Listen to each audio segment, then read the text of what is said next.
Bonjour à tous et bienvenue dans cette vidéo qui va vous présenter la première partie du match du siècle dernier, donc qui opposait Boris Spassky à Bobby Fischer. Et donc dans cette première partie, on obtient la position suivante. Spassky avec les blancs vient de pousser en B5 et le trait est au noir et donc Fischer va commettre une erreur. Il va jouer fou prend H2. Alors avait-il vu que ce coup perdait et voulait-il provoquer son adversaire soviétique, ou alors n'avait-il pas correctement calculé les variantes d'enfermement du fou? Personne ne saurait le dire aujourd'hui. Quoi qu'il en soit, nous allons voir ensemble pourquoi ce coup perd. Eh bien tout simplement parce qu'après G3, effectivement le fou en H2 se retrouve enfermé derrière les pions blancs et il sera impossible en fait de le faire sortir puisqu'on va voir ce qui peut se passer après la poussée H5. Roi E4. Roi E2 était possible également. H4. Roi F3. Et maintenant par exemple si H prend G3, pion prend G3, fou G8, fou G1 pardon, il y a roi G2 et le fou noir n'a plus de case, il est obligé de s'échanger contre le fou qui était en C1 et qui se retrouve maintenant en E3 et qui donne tout de suite une attaque sur A7 et qui empêche les noirs de s'organiser pour venir par exemple capturer les pions de l'aile dame avec leur roi. Par conséquent cette position semble complètement perdante.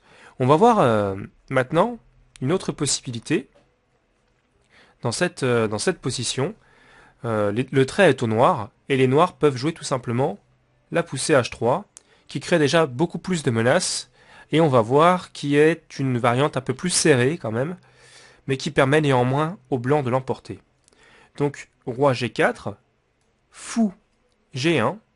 Alors là on est obligé de prendre le pion en H3 sinon ce pion va en H2 et va faire dame en H1 de façon forcée. Donc roi prend H3 est forcé. Fou prend F2. Et ici, les blancs disposent d'une botte secrète. C'est fou D2 qui permet d'enfermer définitivement le fou en F2 qui ne peut cette fois-ci plus du tout s'échapper. Donc roi F7 par exemple peut être tenté. Mais après roi G2, eh bien il va être très compliqué de tout sauver ici.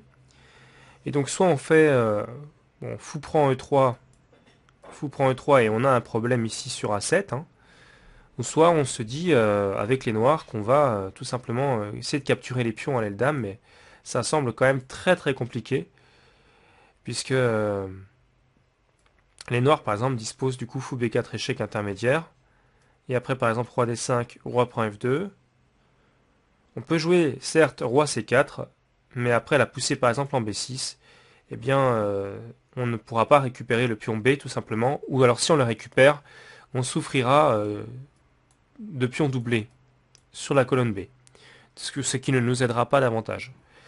Voilà donc pour cette vidéo qui traite de la fin de la première partie du match du siècle, hein, qui opposait donc Boris Spassky, le soviétique, à Bobby Fischer, le joueur américain. Et donc cette première partie s'est soldée par un gain de Boris Spassky. Je rappelle juste que jusqu'à ce moment-là du match, Bobby Fischer n'avait encore jamais vaincu Boris Spassky. Il avait rencontré plusieurs fois et il avait un score effectivement négatif face à Boris Spassky. Il n'avait jamais réussi à le battre en partie officielle. Voilà, donc j'espère que cette vidéo vous a plu et je vous dis à très très bientôt pour de prochaines vidéos.